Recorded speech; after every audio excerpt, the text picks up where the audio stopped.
Minahan. Welcome to Talk Cosmos, the show where Sue Minahan and her panel of guests bring you insightful conversations to awaken consciousness for soul growth.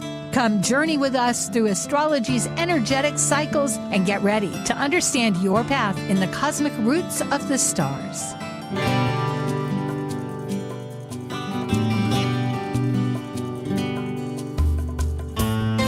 Hello again. I'm Sue Minahan. This is Talk Cosmos, and today we are addressing once again our panel that focuses on the mundane, we could say, and leveling at the United States, because we're in a 50-and-a-half-year cycle that's culminating with the wounded healer to alchemize how we can be better. Chiron. And for us, there's three focuses because we've had several. This is like the fifth one we're experiencing, and we'll get into all of that. So stay tuned. We're now ready for U.S. Global Currents, an astrological perspective. Examining significant United States domestic politics and foreign affairs through the astrological perspective of the celestial map of the sky to understand the impact on each individual around the globe, this is your U.S. Global Currents panel.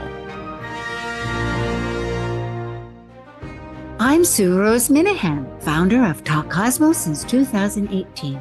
I'm an evolutionary astrologer, consultant, speaker, writer, vibrational astrology student, Dwarf Planet University graduate, Kepler Astrology Toastmasters Club charter member. I have a fine arts music degree plus a certificate in jazz. I'm an artist, musician, and certified color energy life coach. Especially, I love mythology and esoteric philosophies. I'm Robert Pizzetti, professional consulting astrologer and the visionary behind Deep Earth Astrology and the Deep Earth Astrology Tarot, a divination tool and teaching aid that integrates astrology, herbalism, and natural reverence. I specialize in vibrational and psychological techniques and infuse my practice with a deep connection to nature's spirituality.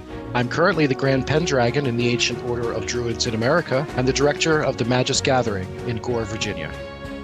I'm Justin Crocodelsey, an archetypal Jyotish astrologer, yoga and meditation teacher, and author. I combine both Western ancient astrology and modern psychological astrology with Eastern Vedic astrology, and I specialize in predictive, electional, and karmic astrology for individuals and couples. I also do in-depth astrological research into arcane astrological concepts, focusing on the mystical, occult side of astrology. Rock musician Frank Zappa and the Mothers of Invention says, "A mind is like a parachute. It doesn't work if it's not open." Hi, Justin, and hi, Rob. Great to have you. Hello. Hey. Here we are involving the USA dynamic energy. So let's just start in and see, where is this nation headed? What's up now? If we can get those up. They're up. Okay. We have Justin Crocodelsey at his site and Rob Pizzetti at Deep Earth Astrology. Chiron, this is a little bit of a review. There have been three. The first one was last April. We'll talk about briefly that factor, and also again in November on the 8th. But it is a 50-and-a-half closed cycle. Amazingly, it crosses Saturn, which is not quite personal, but it's still a very regulated pattern, with the break it out of the box Uranus. So it's bridging these two dynamics. The mythology of Chiron is essential. Rejected at birth, half horse, half human, not really liked back then. It was considered a beast, out of the norm, and recognizing that, of course, integrating the nature with our humanity has been an ongoing factor in civilization.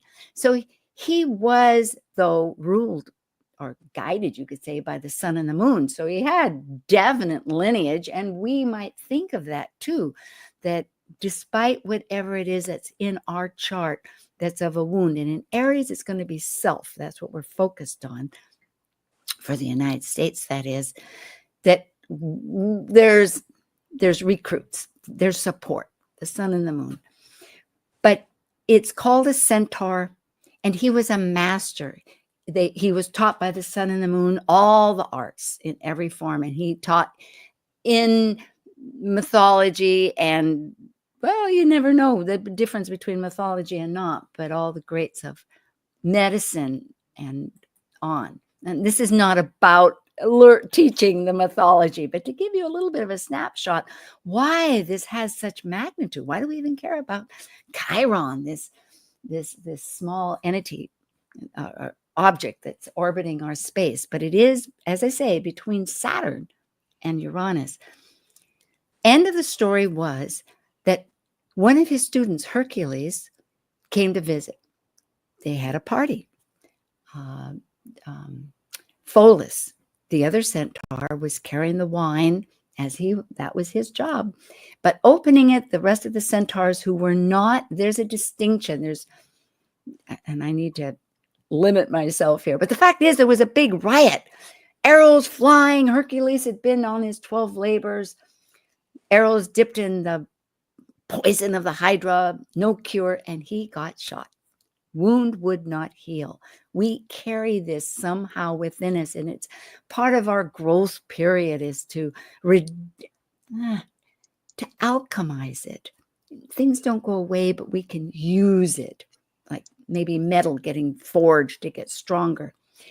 He gave up his life. That is the bottom line of this story, because another mythology of Prometheus, who gave spirit, fire to humanity, unasked for by Zeus, was being punished. And Chiron gave up his mortality. It was the only way. He was a demigod and couldn't die, but he died for Prometheus. And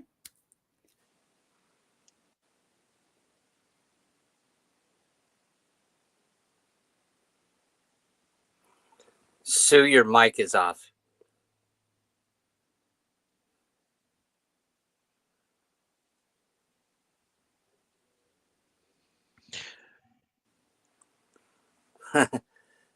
I think one of the most interesting things about Chiron, especially in this capacity, is that 2025 is the year of the ingress. We have all of these outer planets, including Jupiter and Saturn, moving to these new signs, and for Chiron to be leading the charge in all of this change is certainly going to be a time when we have to, kind of find ourselves and understand how our wound as a nation operates. Right. What are your thoughts on that? Well, no, I just to kind of summarize, I think what Sue was saying was that it's every 50 years, it takes Chiron 50 years to go around the sun. And so that the United States has had several of these Chiron returns, every 50 years. And no, I would agree. I think this is, when we look at the current situation in the United States and any country, when they have a Chiron return from a mundane astrology perspective, it really represents the wound of the nation. And there's a lot of how you want to say, tension and chaos and revisiting old wounds that a nation has created. Yeah, absolutely. Very excellent, because of the fact that Aries in itself represents the archetype of selfhood. And essentially it's like, do I even belong? I mean, is it okay to be me? So here with the Constitution, that we're the people, do you belong? And Justin discovered in our first presentation back in April of 2024, that was April 20th, 3 themes. One is, who belongs to be an American? Still in that period of struggle, trying to correct this wound is a focus. And also first, because Aries is firsts. So there's national firsts, cultural, and last, the leadership, considering that Aries, by its very nature, steps away from the whole and encounters new identity and becoming. So presidential issues. And I That's want gonna to be- say Mhm. something about these three. So if we go back to every time the United States had a Chiron return, consistently, no, if you go back to that screen you're just at there, yeah, no, the prior one where that listed the themes. Sue. Okay. Gotcha. Keep going. Sorry. There, yeah, consistently every time there's been a Chiron return, every one of these things has been triggered. So, like, who belongs?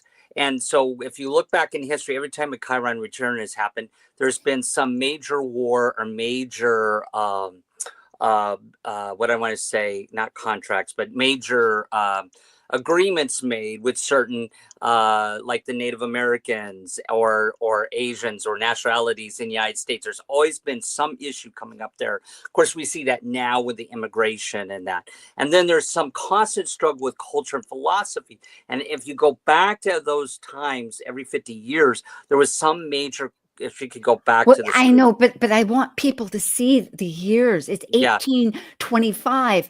It's 1874 before the Right. revolution, So and if it's you- also 1923, just during the height of the heyday, before it crashed, and after the war in 1973. So that's all. I just want Yeah. people to kind of But if you focus. could go back to Go the ahead. prior I slide, am. I want to highlight Okay. that. So there's always a constant cultural thing too, and we see significant changes in culture at these times. So something to Mhm. think about now, that we've got cultural issues coming up now, like trans folks, and there's a struggle with that in the side, and then presidential issues. Every time there's Yeah. been a Chiron return, there's either a president who's died, or there's been an assassinated attempt or contested election, and it just so happens during this Chiron return, we've had all of those things happen. Contested Exactly. election, death of a president, and an assassination attempt. So I just want to point out that these themes consistently really kind of go to the basis of that Chiron Aries. Absolutely. And if you look, yes, exactly. It's very fundamental. I mean, look at Bitcoin coin we're having, and et cetera, et cetera. And essentially, who belongs is just, yep, monumental. Did you have a thought there, Rob, to add to our? Well, yeah, I mean, you hit the nail on the head. I mean, and especially with this kind of, this precession that we have of planets in Pisces and Aries crossing that zero world point.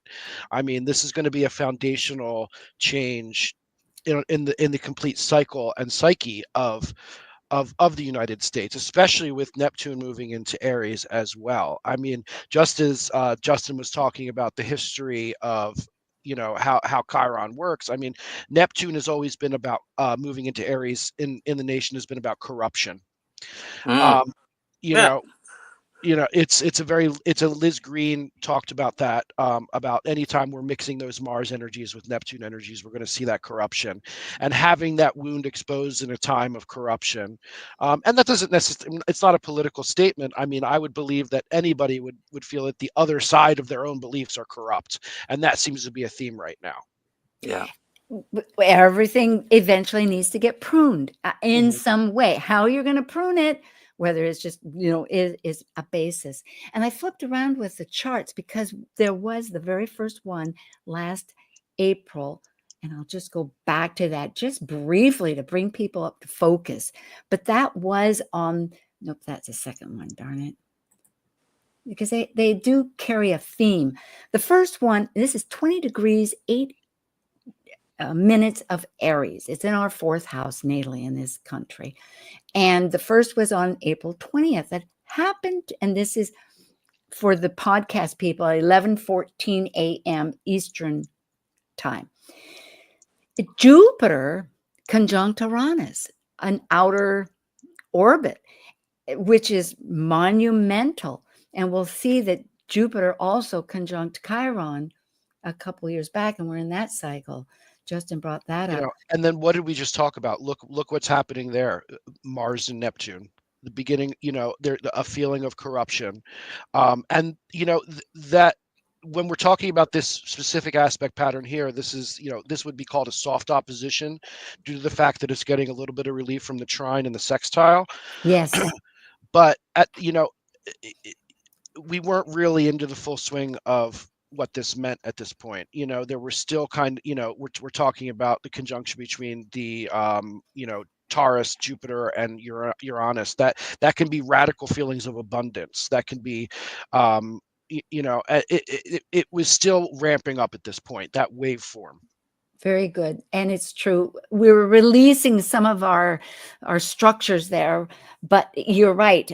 That's an excellent point, that this strong conjunction, Jupiter and Uranus, were mitigating. So the second one happened to be 3 days after the election on November 8th. And that was at 3:54 a.m. Eastern time. And the important part is really about Mars here. Mars transiting was approaching our north node that at 6 degrees Leo, and that was the retrograde point. So we're still in this whole dynamic of the which is every 2 years when it retrogrades, and it's a whole path of 7 months. And of course, Mars has been out of bounds, meaning that Martian energy is answering to its own archetype. It has its own focus of what it needs to do. And in addition, Jupiter, the expansion that makes everything bigger, was transiting exactly on our natal Mars. Yeah, and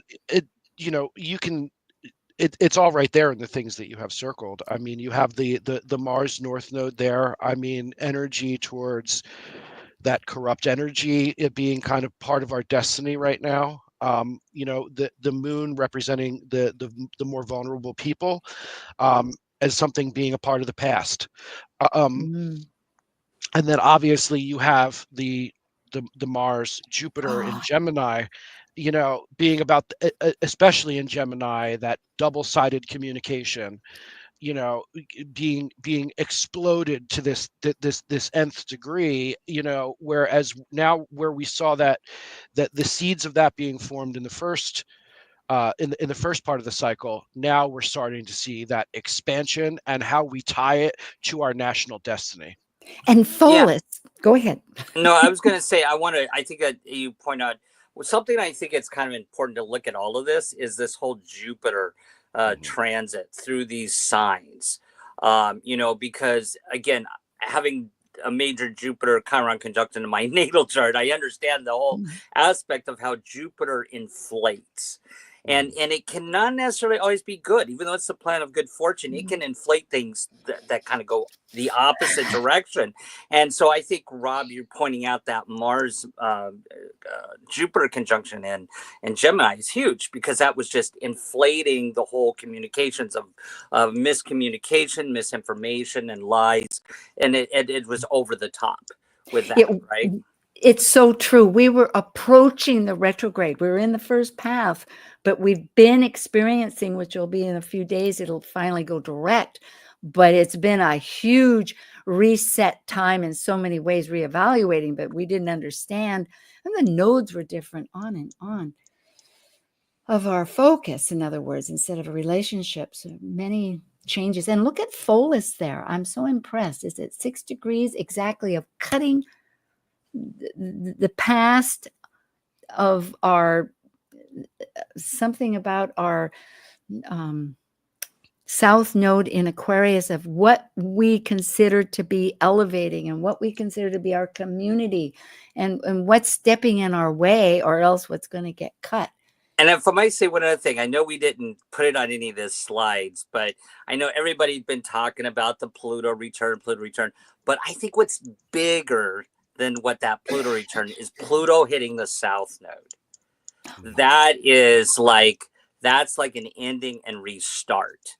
I mean, it's just as powerful as the Pluto return is Pluto on the south node. And in the second house of values, that gets to what you're going to talk about a little bit later here, is those Venus, the values, evaluation of values. And that is such an excellent point, because if you go back to 1776 until at 1781, and when it actually stopped, then 83 when the Treaty of Paris came in and said, okay, guys, got to get out of those two cities. War's over. Pluto was at the very beginning of, especially the first 3 degrees, just like it is now, toggling, but it goes up to about 6 when it ends. I have to go and check that. So we're really in the midst of it. That's an excellent fact. Well, here we are at the third one coming up on the 18th of February. Today is just a few days away. And actually, today's 16th and the 18th, depending on where it's shown. So we have. Yeah, Go I ahead, mean, Bob.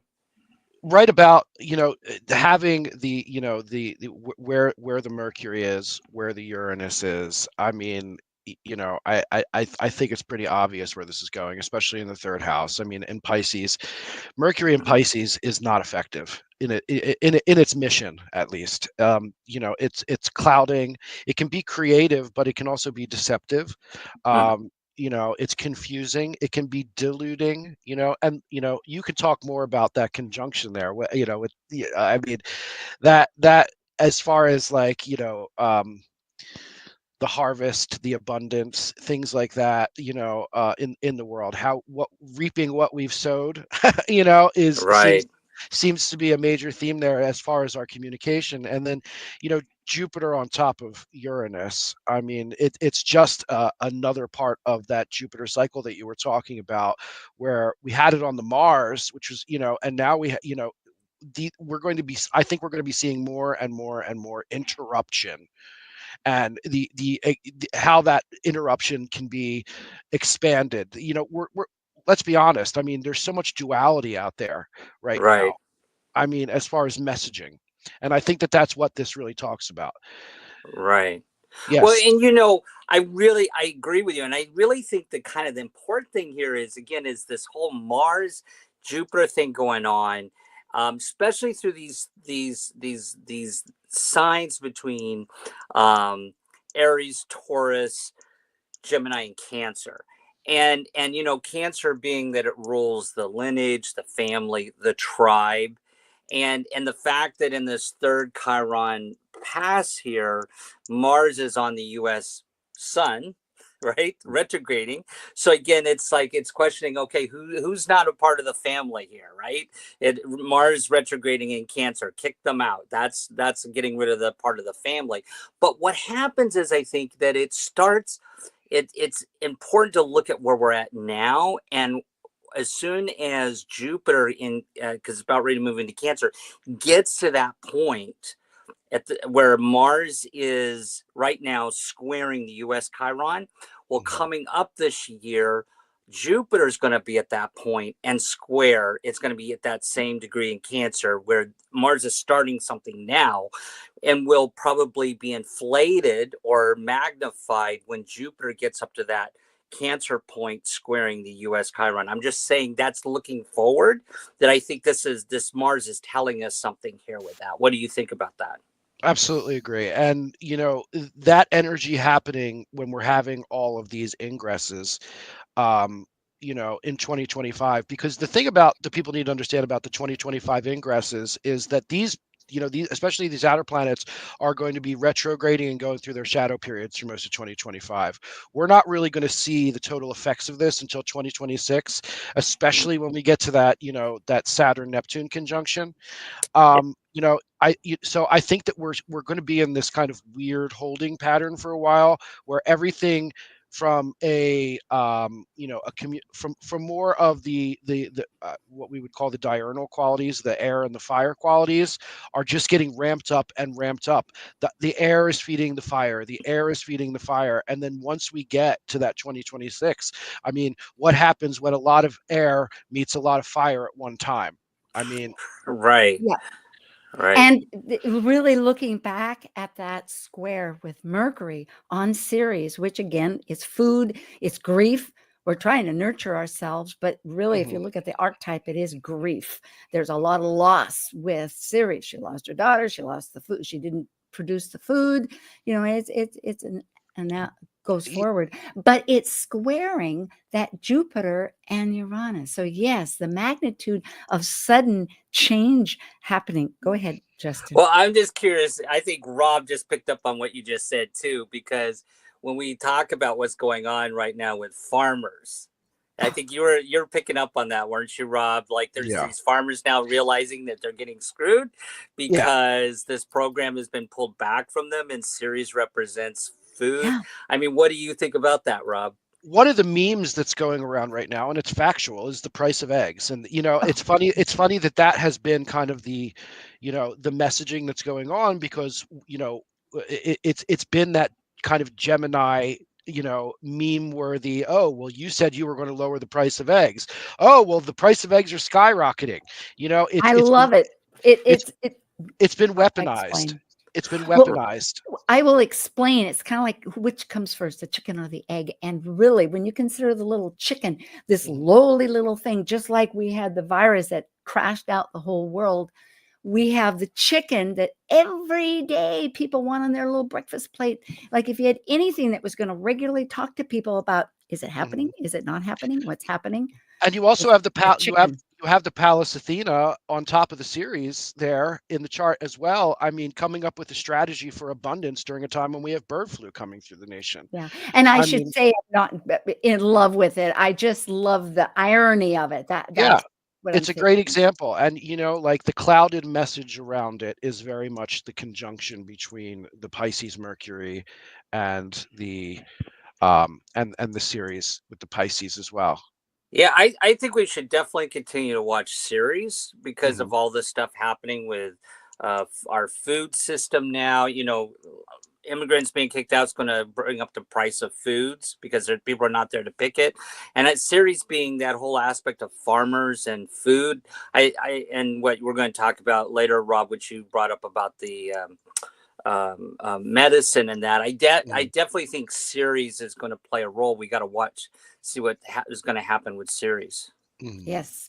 And reminding folk, and we'll take a little break here, but back in 2020, on January 12th, when Saturn and Pluto were conjunct, Ceres was right there with them. And that's been brought up again and again. So she's part of that whole cycle of...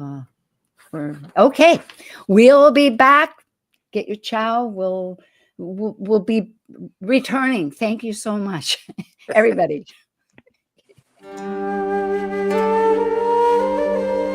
While we take a break from this week's edition of Talk Cosmos, let's take a look at this cycle's archetype. We are currently in the Yang period of Aquarius, ruled modernly by Uranus, and Saturn in traditional astrology by the ancients. By leaving a cycle based on governing structures through both man-made and universal laws, Aquarius breaks established patterns, permitting the energy of freedom, just as its ruling planet Uranus spins on its side and orbits backwards. As a fixed air sign represented by the water bearer pouring the spirit of cosmic energy, Aquarius seeks to find like-minded, intuitively aligned souls to connect in social groups for the elevation and improvement of all. Talk Cosmos brings insightful conversations to awaken consciousness for the soul growth with hour-long programs. Talk Cosmos weekly programs are also available to watch live on the Talk Cosmos YouTube channel and Facebook page. While you're there, make sure you click the like and subscribe buttons so you get the full Talk Cosmos experience. Or if you'd rather listen to the show archives with audio only, the entire podcast collection since 2018 is available on most podcast carriers. And to find out about upcoming programs, sign up for the newsletter at talkcosmos.com. So grab your coffee, tea, or kombucha and enjoy the show. This is Martha Norwalk. Every Sunday morning, beginning at 9 a.m., thanks in part to NewProSupplements.com, we cover the world of animals. This week, February 23rd, it's an encore presentation. Join us to hear our last healing show with Dr. Nils Rasmussen and Sister Linda Rasmussen. Together, they helped callers and their animal friends with emotional, behavioral, and physical issues, and you can receive a surrogate healing just by listening and following along with Linda's instructions. Martha Norwalk's Animal World, Sunday morning, 9 a.m. to noon, right here on Alternative Talk, AM 1150. Exploring new territory every day. This is Alternative Talk 1150. Okay, hello everybody. Hello Justin. Hello Rob. And yes, what do we have here? I think it went to the next one. So we're looking at the USA chart, independence chart, and on the outside we're seeing Venus transiting. Oh, just a quick mention, because chronologically, as we're going from the 18th with that Chiron return, coming up in March is going to be a Venus star point. That's a whole cycle, 5, but it's a sensitive point. And it has to do, of course, with the values and that of Aries, because it is in Aries, the heart values. And the fact is that just hours before its occurrence, which will be on the 22nd, it squares our natal Venus. And why is that important? Because it's a sensitive point. It stays there at the head of this 5-pointed star with a head and 2 arms and 2 legs. Might be abstract for some people, and other people know exactly what I'm talking about. And it has a relationship, and it can be added to your chart, and it's going to be a sensitive chart, meaning when it gets triggered, things occur. It's a 100-year cycle. It's phasing out. But this happens to be a degree that was with the United States in 1776, because the whole Venus cycle is a 250-year cycle, a lot like Pluto, meaning that's why I brought this up.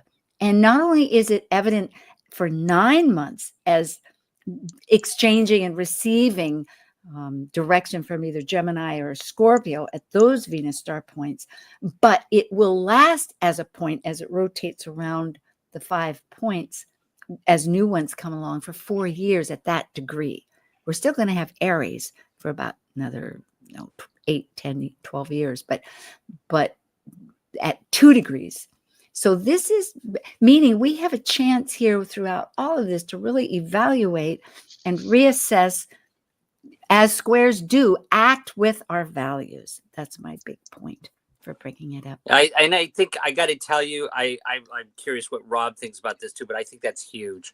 I think it's really what the whole, like one of the basic foundations here is about evaluation of values, through this period. I also, I agree. And I think that this is kind of the next chapter. If I was going to put a chapter point in a book, this would be the beginning of another chapter. And the reason why is, we see Mars squaring that Chiron there, receiving that the Aries energy there. But look at also what's going on between Neptune and the Sun.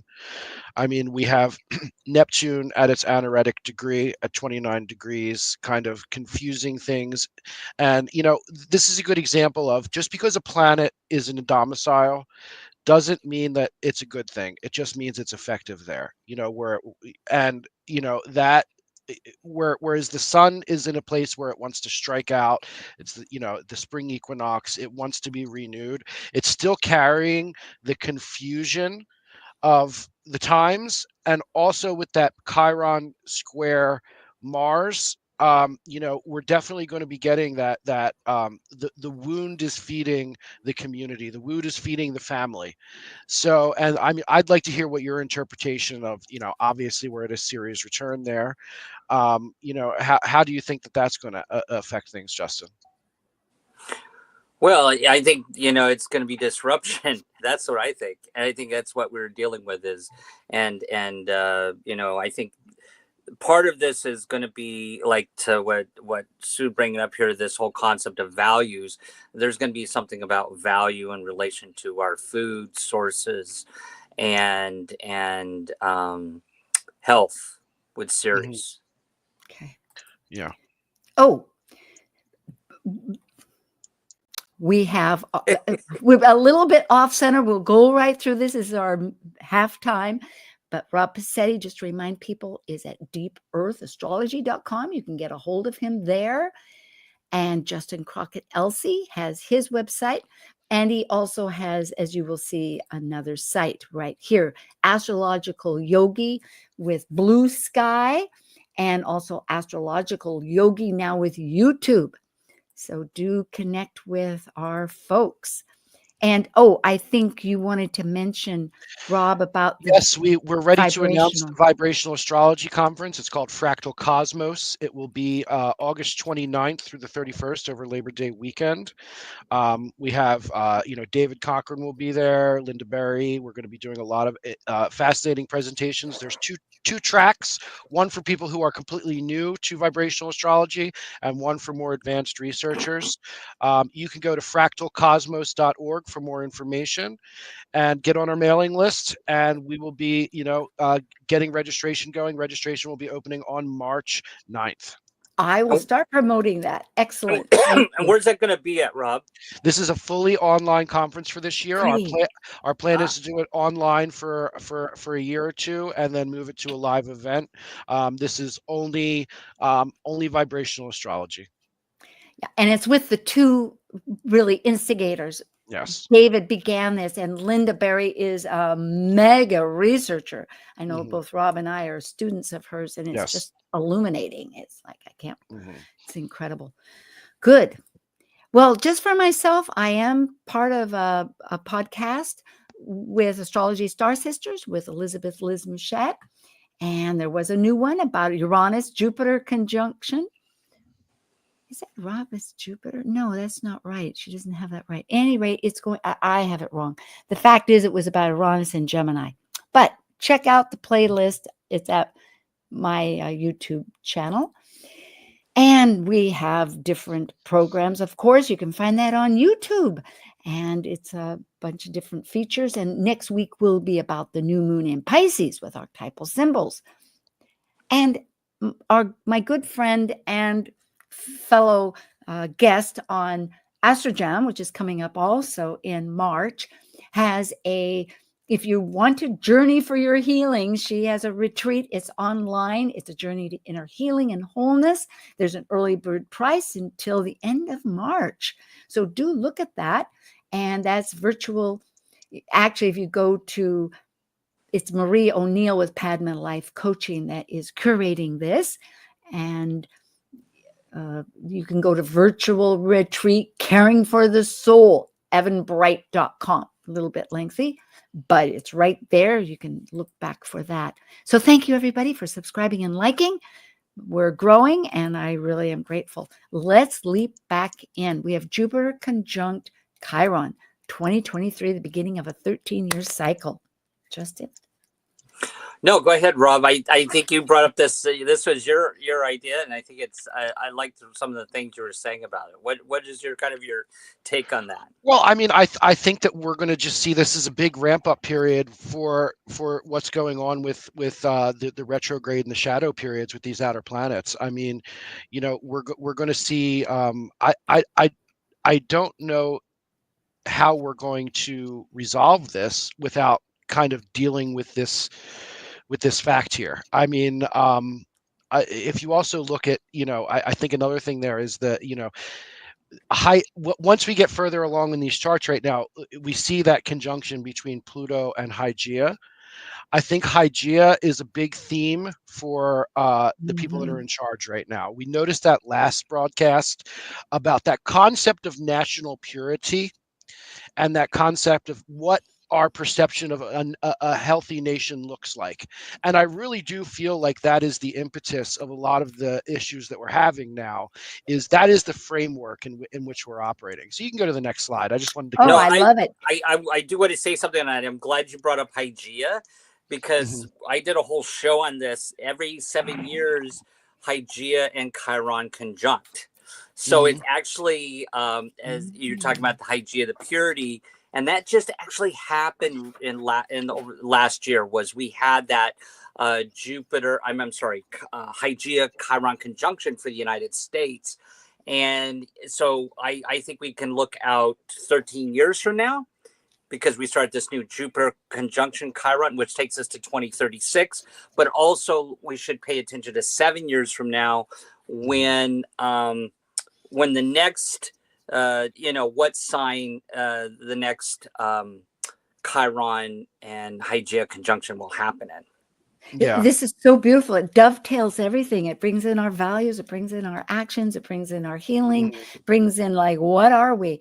Well, then we'll move on. And most interestingly, just to bring focus to that was brought up through our dialogue here with Justin and Rob, that these specific Chiron conjunctions are with synergy. A week before, we had our USA return, which is every 2 years, but still it was very close. So in other words, it is really being motivated to focus on looking forward, because we have a lot to cover. But here we are in current times with the Department of Education, one of the chopping board, and it was May 4th, 1980 and I think I have this time right, Justin, if I have it, with 12:56 a.m. happened to be a Sunday, and that's Eastern time. Yeah, I mean, looking at the conjunction between Hygeia and Mercury and Taurus there, that is very much about, giving resources to education for kind of a holistic purity to how we approach education. And then you have, in the same house as you have that Chiron Jupiter conjunction, which is a big expansion of a wound. Okay, it's like a wound opening to a great level, especially striking out for the and in Taurus. Yeah, and the big push is they want to turn education into something that is fully controlled by the individual. With the don't we have mentors usually? I thought there were usually mentors with education. They're talking a lot about vouchers. They're talking a lot about homeschooling. They're talking, so taking things away from a public education standpoint, and then moving it into where, they have more control over, exactly what is being taught. That is a direct conflict there. I mean, well, and Taurus rules values or possessions and money, right? Taurus rules money and resources. So here we have the wound with resources, and how those resources, we saw the freezing of funds, and funds are going to be taken away. So that's part of the Hygeia in Taurus, I believe. And just for the audience, the reason why we're looking at the Department of Education is because Jupiter is the guru. It represents education, learning, and so that's why I wanted to kind of go back and preface why we were looking at Department of Education, especially. There's so much stuff being thrown at the wall. It's really beautiful because they're both centaurs, and there's a wonderful article that people might look at that's in Astrodienst, and it's by Brian Clark of Australia, who has all kinds of notable references and written many, many, many books. And it's about Jupiter Chiron and the distinctions, in a sense, of what one lends to the other. And of course, Jupiter is more perhaps what we see as far as not traditional, but Chiron is very much knowing, the knowing of the wise, of the nature. So yeah, and I mean, listen, we're basing a lot of this around the Jupiter Chiron conjunction in Aries, and that is the reopening of a wound. It's kind of the, it's going to be worse than it was, and that's really what it comes down to, and this chart here with the Department of Health, obviously a lot of questions about that. I would say, just being from a completely neutral standpoint, that RFK Jr. being appointed to that is probably the one that has the most kind of, like, people are on the fence about it, because there is an acknowledgement that our health is not our approach to healthcare as a nation is not good. Okay, I think everybody can universally Yeah. agree with that. Could be more holistic, more Yes, alternative. and Yes. they're doing some things like, removing dyes that the European nations have already removed, so this is, I think, the one where people are kind of most, let's see what happens about. And you see that in the chart, especially in the seventh house with the seventh house, is kind of our close relationships with our allies from a mundane standpoint, and this is where I think you're going to see a lot of changes here. Novo Nordisk is a massive pharmaceutical company. We're trying to take Greenland from them right now. They're saying we're going to cut off your pharmaceuticals. There there's a lot of activity going around about how we're going to be approaching health, mental health. He just announced that they want to reduce the amount of prescriptions that we give for SSRIs, which are for depression and anxiety. That's Serotonin and all that stuff serotonin. that Yeah. really makes a distinctive difference with PTSD. And I'm sorry, but I must say that our veterans have experienced their, Yeah. and they need to be supported. And something that jumps out this chart with me, 2 points. Okay. Back to this whole point of RFK Jr. taking over. Now, there is this, he was asked, because he has this label as a conspiracy theorist, which has a little bit of a relationship to Pisces here. And I think it's very important as we look at the sixth house here, is that that's where the Pisces is at. The Neptune in Pisces, Sun in Pisces, Mercury in Pisces, all going through there. So there is sort of this kind of conspiracies coming in about vaccines and everything else, with this kind of escapism with the Piscean archetype there. But I also see, like you're bringing up, Rob, about this change of money and how this is going to be with Uranus on Jupiter there, Jupiter and Mars.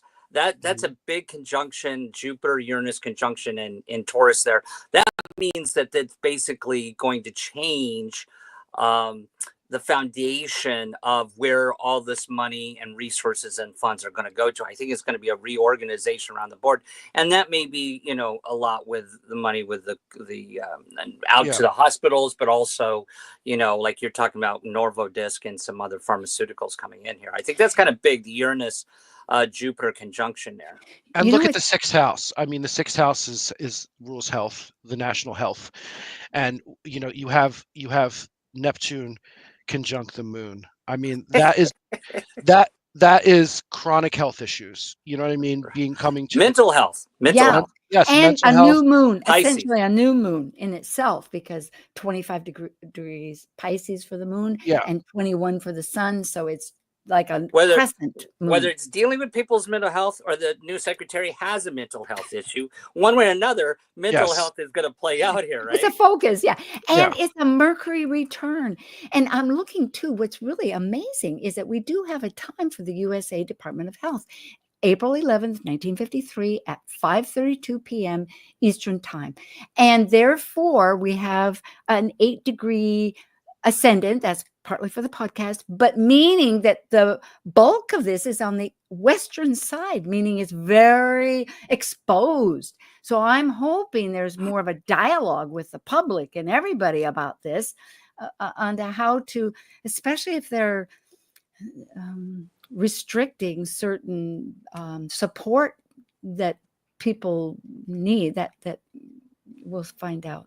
Well, I think too also, and I'd be curious what you two think about this, but that Mars conjuncting Ceres in Gemini. Exactly. There you go with Ceres again. And it's in Gemini. So meaning duality of, boy, we're feeling everything. It's in our philosophy. It's in the 9th house of our belief systems. Like, which way are we going? Are we being nurtured? Are we nurturing? Are we being lost, abandoned, rejected? And I think that also means there'll be a lot of stuff that goes into the courts, being 9th house. Yes, thank you. And we touched on this before as being a very sensitive point, but we're talking about a Neptune-Saturn conjunction, and look what we got. On the inside of the chart there in the first house. I mean, that is definitely going to be another kind of, flashpoint for restriction. That's true. Of That mental was health. This is very good, though, in many ways, because that was 52, 53 around that time was a signature point I have a sister with that signature point, so I'm really conscious of it. And it did conjunct, but according to vibrational astrology with Linda Barry, Rob, it's where you bring the fundamental core energies of Saturn with the magical visionary attraction that Pisces has to have in life. And what do you get out of that? But spirit. So Yeah, I certainly I could hope see. we- I could certainly see that, but I could also see that very much being as a snake oil salesman. oh, Um, the you know, good, the bad, both. the good, bad, and the ugly. So I mean, there's I a follow. multivalent way. Yeah. Okay. Well, here we get to two last charts, and we have enough time, which is just great. The first one is going to be our Sibley chart, which is of the various independence ones. That's pretty mainstream. It's on July 4th, 1776. That's our Independence Day. The war went on until 1781 and finalized, and many, many things happened later. Our Constitution wasn't until 89. But in July 4th, it was 5:10 p.m. Philadelphia. And on the outside is a progressed chart. That's a day for every year of Donald Trump's chart. I mean, for me, the whole thing comes down to the ninth house with that. It's almost direct conjunction between Hygeia and Mercury in Leo. Yes. That is, the mental focus is on his view of what the national purity needs to be. Good. Setting that, the ninth house is, higher learning, higher thought, bringing that into the national spirit of things. It's also the courts in the ninth house in mundane, like taking that attitude of this is my decision on what is best for the nation. He just put out a tweet yesterday that essentially said, I'm paraphrasing here, but essentially the message was, you cannot break the law if you're changing the country for good. Yeah. And, can I also point out really quickly that that's actually, though, Hygeia. So that's like, there's some issue here with ego and arrogance and the health of those communications. But you know what I think is the other important one, Sue and Rob, is the exact conjunction of Uranus with Mars. Yeah. That is like firecrackers. Right. This is the person that changes the conversation.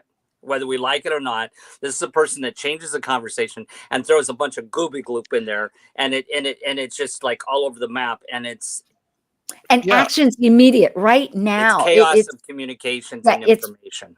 What you see is what we're working on right now. And the seventh house is our close allies. Yeah. I mean, look at what's going on with Canada. Look at what's going on with Europe. We're literally our vice president is giving speeches to the far right in Germany right now. I mean, really kind of speaking out of both sides of the mouth, and that is really, Well, look at his Chiron. His Chiron is in Libra on Saturn in June, close to Saturn. Yeah. We'll look at that. Before we do, may I say that particular conjunction with transiting Mars, not transiting Mars, but his progressed Uranus conjunct the natal Mars is in a T-square because it's squaring his, it's not. Oh, it's not.